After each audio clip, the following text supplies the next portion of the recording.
हत्या को हादसा बताने वाले 4 शातिर आरोपियों को क्राइम ब्रांच ने किया गिरफ्तार। मुंबई टीवी, हर खबर सच के साथ। मैं उज्जैन से, आप देख रहे हैं मुंबई टीवी। जिस तरीके से कहा जाता है मुंबई पुलिस चाहे तो कब्रिस्तान में से भी आरोपी को ढूंढ निकालती है, ऐसे ही एक मामला सामने आया है सोलापुर का पोंडा घाट का, जहां पर बताया ये जा रहा है कि 5 साल पहले एक व्यक्ति, निहाल नाम के व्यक्ति को मारकर खाड़ी में फेंक दिया गया था और इसे पूरी तरीके से एक हादसा बताया गया। इस हादसे बताने के बाद में जब पुलिस को 5 साल के बाद एक सूचना मिलती है कि ऐसा व्यक्ति की जो पूरी तरीके से हत्या करके इसे खाड़ी में दुर्घटना का नाम देकर उसे फेंक दिया गया और पुलिस ने इस पूरे मामले पे चार्जशीट वगैरह सब फाइल कर दी थी। जिसके बाद में क्राइम ब्रांच ने अपनी इन्वेस्टिगेशन में पड़ताल किया और पड़ताल में ये सामने आया कि आर्थिक चीज को लेकर इन सब में विवाद हुआ। विवाद के बाद में ये पूरा मामला इतना बढ़ गया कि जो नेहल था उसकी, अशोक उर्फ नेहल की मार कर हत्या कर दी गई। जब अशोक मर गया तो उसे पोंडा घाट में लाकर बाइक के ऊपर से खाड़ी में फेंक दिया गया। इसके बाद में 12 दिन के बाद जब बॉडी बरामद की गई और उसके बाद में इस पूरे मामले को एडीआर दर्ज किया गया। अब पुलिस इस पूरे मामले की तफ्तीश करते हुए जब हत्यारे तक पहुंचती है तो पुलिस ने इस पूरे मामले में 4 आरोपियों को गिरफ्तार किया है और कई उसके अन्य साथी फरार बताए जा रहे हैं। 4 के नाम कुछ इस तरीके से बताए जाते हैं: नारायण भंडारे, सुरेश, अतीव मोरे, ऋतुराज शेट्टी और कई साथी फरार चल रहे हैं, जिसकी क्राइम ब्रांच तफ्तीश कर रही है। इस तरीके से लगातार हो रहे दुर्घटना कहीं न कहीं पुलिस को तमाम एंगल से इस पूरे मामले की जांच करना चाहिए और ऐसे लोगों को सख्ती से कार्रवाई करते हुए गिरफ्तार करना चाहिए।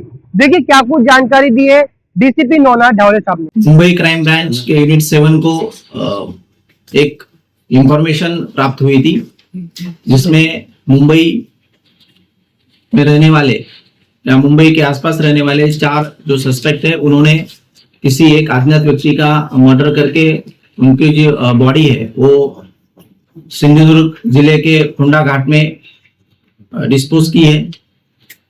ऐसी जानकारी यूनिट 7 के senior police inspector Atmaji Sawant, API Shelar और उनकी टीम को प्राप्त हुई थी। उसी के अनुसार यूनिट ने 4 टीम तैयार की और इसमें जो सस्पेक्ट 4 आरोपी है उनको अलग अलग जगह से ताबे में लिया गया और उनको डिटेल में इंट्रोगेशन करने के बाद अब तक इन्वेस्टिगेशन में ये रिवील हुआ है कि उन्होंने 2021 में वो 6 आरोपी मयत के साथ सिंधुदुर्ग के एक होटल में गए थे। वहीं पे उनका कुछ पैसे के कारण वहां पे झगड़ा हुआ और उस झगड़े के कारण उन्होंने वो जो मयत है जिसका नाम अशफाक मुलानी उर्फ निहाल, उनको बेरहमी से अपने वुडन स्टिक से मारा और वो वहां पे अनकॉन्शियस हो गया और उसके बाद वो मरने के बाद उनकी बॉडी, ये जो 6 आरोपी है, उन्होंने उसका डिस्पोज ऑफ करने के लिए वो पोंडा घाट में गए और वहां पे जो उनकी इनोवा गाड़ी है वो इनोवा गाड़ी में उनकी बॉडी लेके गए और वहीं पे उन्होंने वो उनकी बॉडी फेंकी है। उसके साथ वो जो मयत है उनकी जो 2 व्हीलर थी वो भी साथ में एक आरोपी लेके गया, वो 2 व्हीलर भी वहां पे घाट में उन्होंने फेंकी है। उसके साथ उनका जो सब डॉक्यूमेंट्स थे, उनका मोबाइल था, वो बॉडी के साथ ही उन्होंने वो दरी में फेंक दिया और उनका प्लानिंग ऐसा था। उसके बाद वो वहां से चले गए। फिर से डिटेल में उसकी जानकारी निकालने के बाद ये पता चला कि 2021 में कनकवली पुलिस स्टेशन में इस घटना का एडीआर दाखिल किया गया है। ये जो मयत है अशफाक, उनकी बॉडी 22 दिन के बाद वो कनकवली पुलिस को मिली।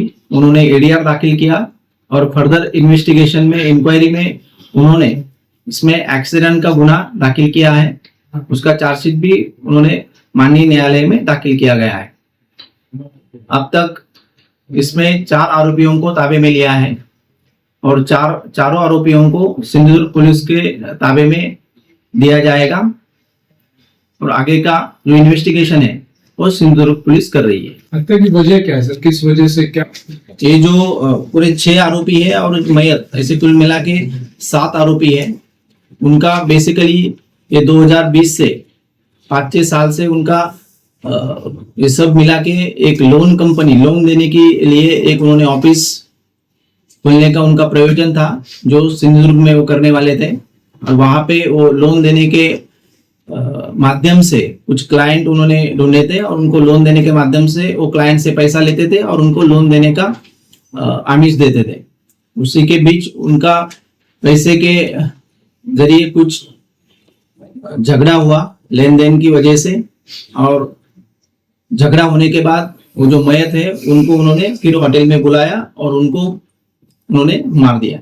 लोन देते थे उन्होंने एक ऑफिस खोला था और ऑफिस के जरिए वो फिर उनकी 5-6 लोगों की टीम थी और वो उनका सिविल स्कोर चेक करके उनसे ओरिजिनल डॉक्यूमेंट्स लेके फिर उनको लोन देने के लिए उनसे कुछ कंसल्टेंसी फी लेते थे और वो फी के बदले में उनको बैंक से टाइप करके लोन देने का उनको आमिष देते थे।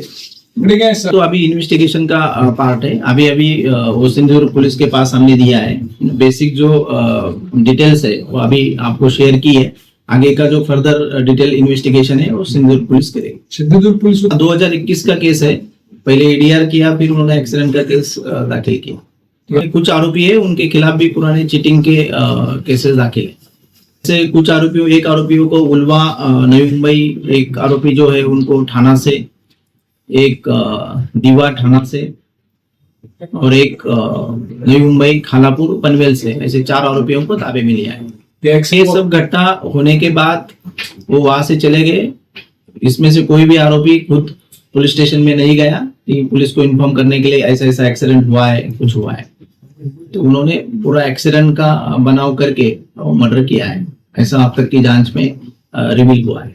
बुलाया इन्होंने जो सस्पेक्ट आरोपी है, इन्होंने उनको वहां पे बुलाया था कि यहाँ पे होटल में आ जाओ, हम बैठ के अपना जो फाइनेंशियल डिस्प्यूट है वो सुलझा लेंगे, उसमें हम वो क्लियर कर लेंगे। इसलिए वो भी गया और उधर जाने के बाद फिर ये सब घटना हुई। कितने का? अभी तक तो इंक्वायरी में ये रिवील हो रहा है कि 1.5 लाख के करीब उनका कुछ फाइनेंशियल डिस्प्यूट था, उसी के चक्कर में ये सब हुआ है।